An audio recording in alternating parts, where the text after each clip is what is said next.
In the name of the Father, and of the Son, and the Holy Ghost. Amen.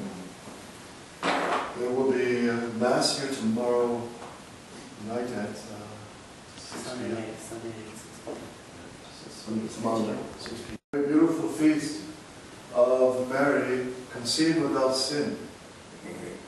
This means that God, from all eternity, He always, if you read the epistle, it speaks about all this. The Lord possessed me in the beginning of His ways, before He made anything, from the beginning. I was set up from eternity and of old, before the earth was made. So the Church is applying these words of Proverbs chapter 8 to the Blessed Virgin Mary, that she was always in the mind of God. And theologically, all of you, all of us, every person on the earth, every person has already died, every person created, in heaven or hell or purgatory right now, even all the angels, God knew them from all eternity. He knew you by name. He knew your favorite color, your favorite ice cream, from all eternity. He knew this. And what He knows, He loves. And what He creates is good, and He loves. But He gives us free will. But He has a special love for the one that would be His mother. Now the mother, for anyone, the mother is always so special, so unique. And there's nothing that compares to the mother. As the Italians say, non toccare la madre, don't touch the mother. But with God, the mother that He prepared to be His mother had to be something beyond beautiful. And you catch glimpses of this in the poetry of the Scriptures. God compares His own mother to a beautiful garden without weeds, to a field of lilies, to cinnamon, to an army set for battle. Compares the Virgin Mary. There's so many comparisons. The most beautiful images are applied to the Virgin Mary. She's called the moon. O Mary, thou art all beautiful, and there is no stain of sin in thee. And she is compared to the moon by the Church Fathers because the blinding light of the sun is Jesus Christ, because He's God. All His doctrine, all His miracles show us His divinity. And also, Jesus Christ is all merciful, but He's also all just. But the Virgin Mary, at night, when we were traveling, at least in the old days, the light of the moon was a big help. And the light reflecting the light of the sun, that you can look at the moon. You can't look at the sun. But you can look at the moon with your eyes, because it gently reflects the light of the sun. So Mary, in all her virtues, in all her life, in all her, everything about her, reflects perfectly Jesus Christ Himself. So Mary was prepared by God from all eternity to be the mother. And this mother, so she had to be, if she's going to be the mother of God, to carry the living God in her womb,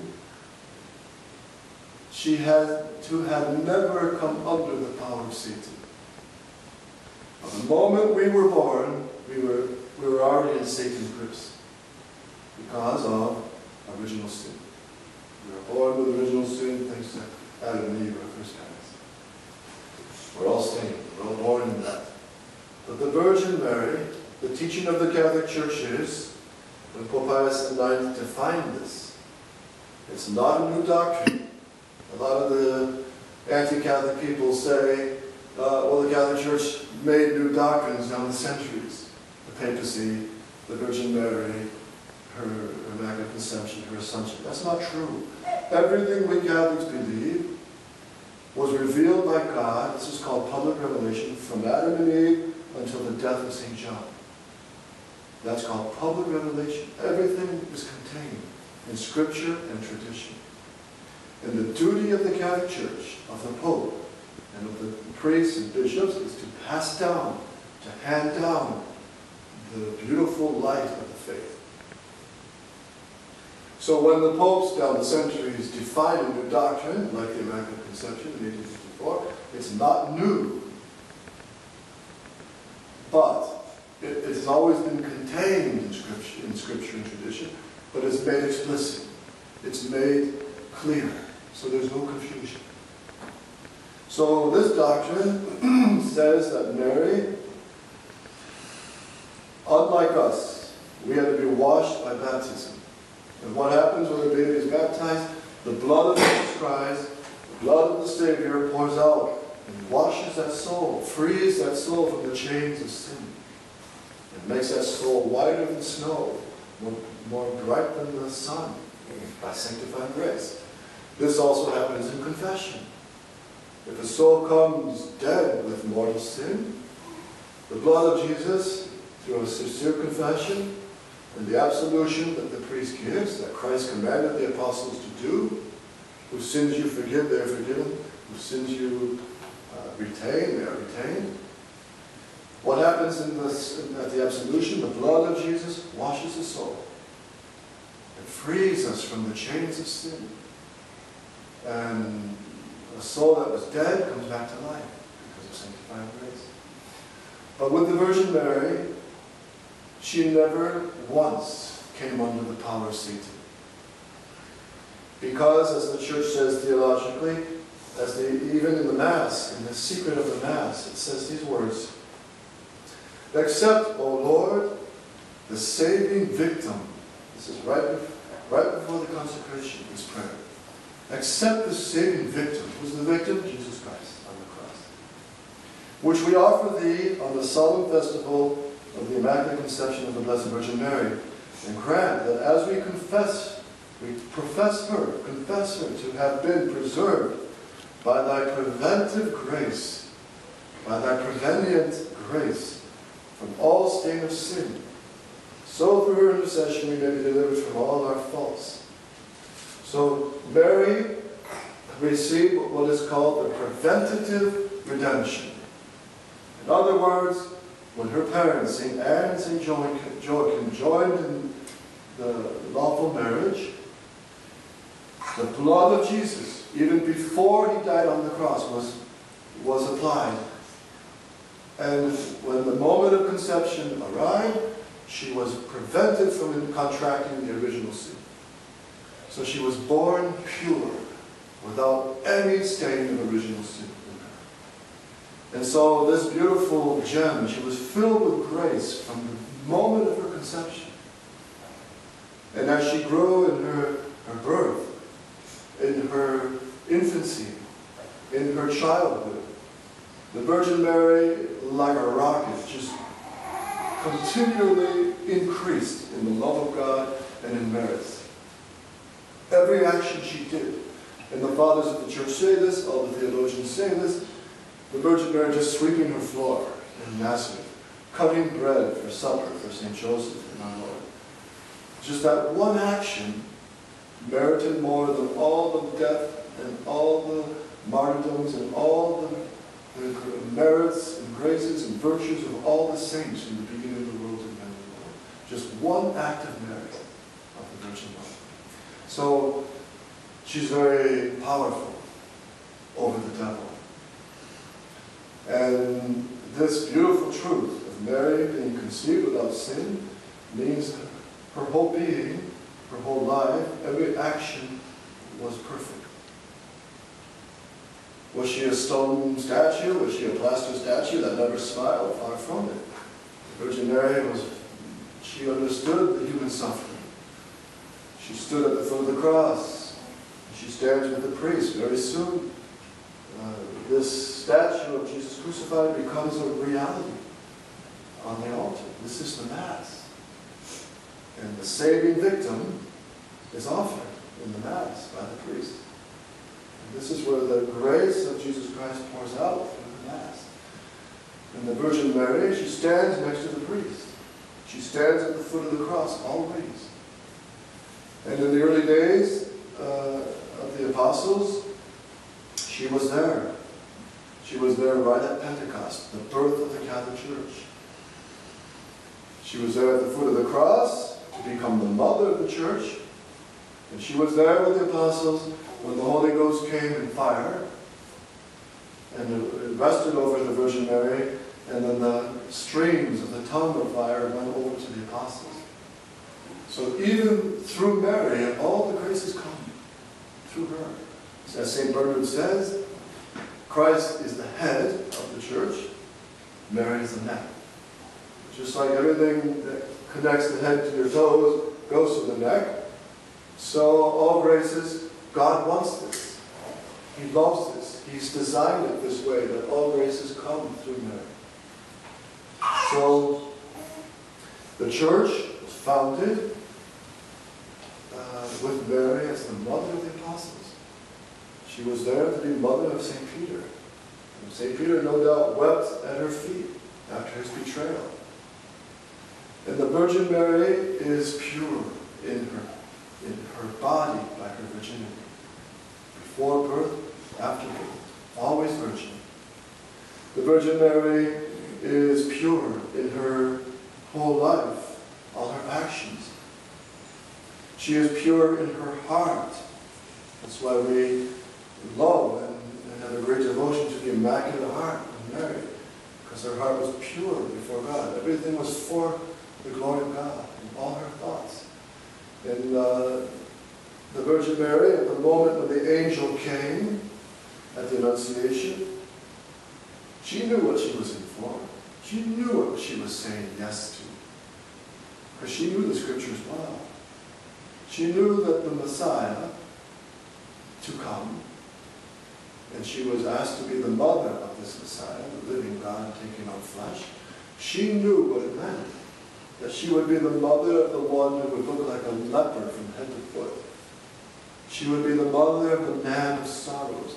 She would see him transfixed on the cross, his hands and feet pierced and nailed to the cross. She would witness the scourging, and she knew the prophecies of Isaiah. Why are your garments all red, and your clothes like those in the wine presses? Meaning, why is your skin all sprinkled with blood, all torn to shreds by the cruel scourging? So when the Virgin Mary said yes, she knew it wasn't for to be a mother of a superstar, a super athlete who would be praised and glorified.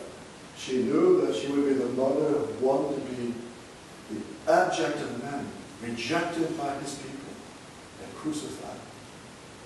And the Virgin Mary never lost the faith. Everybody lost the faith, all the apostles. And between the death of Christ on Good Friday and the resurrection, she never lost the faith. So the Virgin Mary, she is pure in every way, especially in her faith. In the faith. And she is the mother and the defender of the true faith that Jesus Christ, the living God, gave us. And that's why she is so opposed to false ecumenism, so opposed to the modern trend of, for example, at Assisi meeting last year in October, when the head of the Roman Catholic Church, and this is unbelievable, it's hard to believe this is happening, but it's foretold by the Virgin Mary in La Salette in 1864.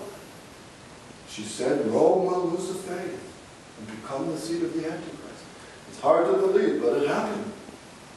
And this very Pope, who sits in the See of Peter, pulled together all the false religions, Buddhists, Mohammedans, Muslims, Voodooists, Anglicans, Baptists, Protestants of all denominations, and even atheists. And the Virgin Mary, is God pleased with this? Will God hear that prayer for peace and justice throughout the world when they're insulting God himself? When the first commandment says, you will not have strange gods before me. This prayer meeting, and all the three of them, done by the Vatican II Post, they don't call down God's mercy. They provoke his anger. They provoke his anger. And it's a serious sin. And the Virgin Mary hates ecumenism. She defends her Son. She defends the true faith. She defends the one Lord, the one faith, the one baptism, the sacraments. And that's why the Catholic Church of tradition, that's why Archbishop Lefebvre said, we must be close to the Virgin Mary, who defeats all heresies, all errors. And we live now in a time when the Church is swamped in heresy and error. And that's why the Catholics, who are faithful to tradition, must stand strong. You must resist this onslaught of everything crumbling to this new religion, which is being prepared for the Antichrist. What is this new religion? It's the religion that there is no true religion.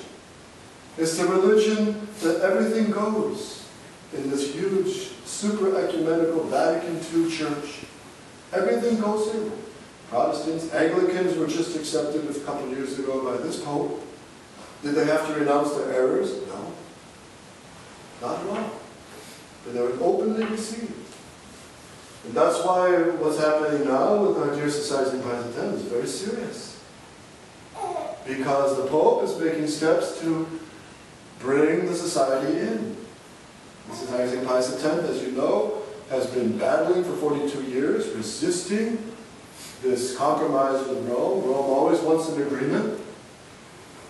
And Bishop Follet, the Superior General, has always stood strong. But over the past few years, some say 5, some say up to 10, he has been slowly conceding. And now he's adopting the language of all those who have fallen to the agreement with Rome. And when we talk about an agreement with Rome, it's not just some legality. It's not some nitpicking contract. We're talking about your eternal salvation, my eternal salvation, the faith without which we cannot save our soul. We cannot please God without the true Catholic faith. And Rome, modern Rome, the conciliar church of Vatican II, has led so many souls to lose their Catholic faith. And the Pope himself, he is the Father, just like the President. He's the President. He is the lawful President, but he's a darn so-and-so. We all know that. But he has the authority from God, and he, President Obama, will kneel before Jesus Christ. Lovingly or without love. He's going to kneel before Jesus Christ on the last day and at his judgment. He will be judged by Jesus Christ the King. So this Pope also, and the last 3 popes, the Vatican II popes, who are filled with modernism in their head, and by what they say, and by their actions, betray Jesus Christ. And they betray the one true religion that Jesus Christ founded. And so, look at the groups that have fallen to the agreements with Rome. In Campos, Brazil, St. John Vianney, the whole diocese fell. And now they accept the new Mass. And now they're accepting the Vatican II documents. And same with Laveroux Monastery in 1988. They were promised great conditions. You can preach against modernism, you can have the traditional Mass. What happened? They fell and swallowed, hook, line, and sinker, all of Vatican II. And now we see the Society of Pius X starting to crumble to that direction. And now they're saying the same things as all these groups said. We have to help the Pope from within to convert the Church. Archbishop Lefebvre said, this is an illusion. If we come into that Vatican II Church, we're putting truth on the same level as error. We're put in with all the other false religions that are kind of part of this super ecumenical soup. And we will be swamped, he said. We will rot, and we will lose our faith. So the only answer is to imitate the Virgin Mary. Stay close to the Virgin Mary, and only those who are close to her in these days will keep the faith and save their soul. And that's why we must resist. Priests must resist this There's new direction of the Society of Pius X. We must speak out. And you faithful must resist as well. Because it's a direction of suicide. And if we love the Catholic faith, if we love the Virgin Mary, if we love the last bastion of Catholic tradition, the Society of Pius X, well, you got to appear sometimes like a rebellious. You got to be a thorn in the side. You got to be a pain in the neck. If the house is on fire and everyone's sleeping, you know, little Johnny who smells and sees the fire has to be a pain in the neck and tell everybody in the house is on fire, the house is on fire, wake up. And that's what's happening in the church now, in the society. And the priests that are speaking out, they're being punished, they're being silenced. Why? Because the leadership wants to go towards that direction with a false agreement with God. So it's a strange time we live in. But it's not the first time. Remember in the time of St. Athanasius, he had masses in the garage like this. He had mass in people's barn, in the caves for the monks out along the Nile River. He was hunted down. He was exiled 5 times. He was excommunicated by the Pope. Pope Liberius was a weak pope. He signed a heretical document. Very similar to our times. And he told the flock, he said, my little flock, my very little flock, hold strong, keep the faith. They have the churches, we have the faith. And a lot of people were saying, well, St. Athanasius, why are you so picky about one letter? You see, the Catholic faith hung on one letter. The Arian heresy had one letter which tore down the divinity of Jesus Christ. And the Catholic doctrine was to take out that one letter, homoousia. And the heresy was in Greek, homoousia. So the Catholic faith hinged on one letter. So when you hear the priests saying, about the conditions with Rome, about the general statement being ambiguous, and putting ourselves under the local bishops, and we're being accused of, why are you so nitpicky? This is not a big deal. It's just a matter question of legality. It's a canonical question, but it's not. All this hinges on the defense and the preservation of the Catholic faith. So, dear faithful, on this beautiful feast of the Virgin Mary, conceived without sin, what heaven must be like today. What the angels must be like who surround the Virgin Mary. What glory the Blessed Trinity must give to the most precious gem, the most beautiful diamond created by God, the Virgin Mary. So let's join, heaven and earth join in the Mass. So let's kneel down at the consecration. And when you receive the living God and adore Him with all the angels and all the saints, God really becomes present here. And let's ask the Virgin Mary, she'll be here also, standing always next to the priest. Ask her to give us the strength, the faith, the love, to keep the immaculate faith, like the Immaculate Heart of Mary. To be faithful even unto death. And these days may see open persecution on the church. This president is already persecuting the Catholic Church. The laws against on medicine and the hospitals, obliging all these pervert practices and giving insurance coverage over these things that are not only condemned by the church, but God Himself condemns them. These things are leading to the open persecution. We might see those days. So be strong, persevere. Let's go to the altar. O Mary, conceived without sin. Pray for us and pray for us. O Mary, conceived without sin. Pray for us and pray for us. O Mary, conceived without sin. Pray for us and pray for us. In the Father, the Son, and the Holy Ghost. Amen.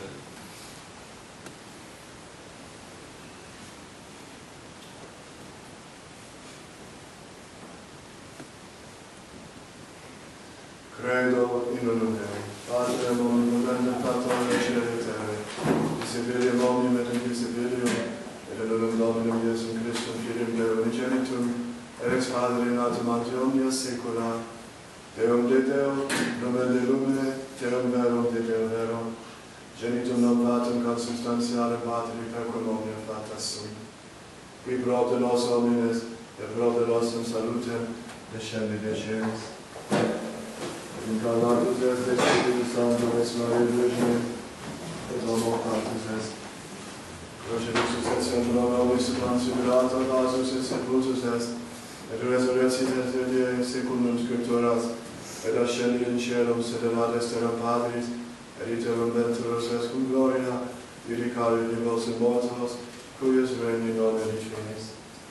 Et in Spiritum Sanctum Dominum vivificantem, quies Padre Filio quod procedi, qui cum Patri Filio, simul adorator et glorificator, qui locutus est per prophetas, et unam sanctam catholicam, et apostolicam ecclesiam, confiteorum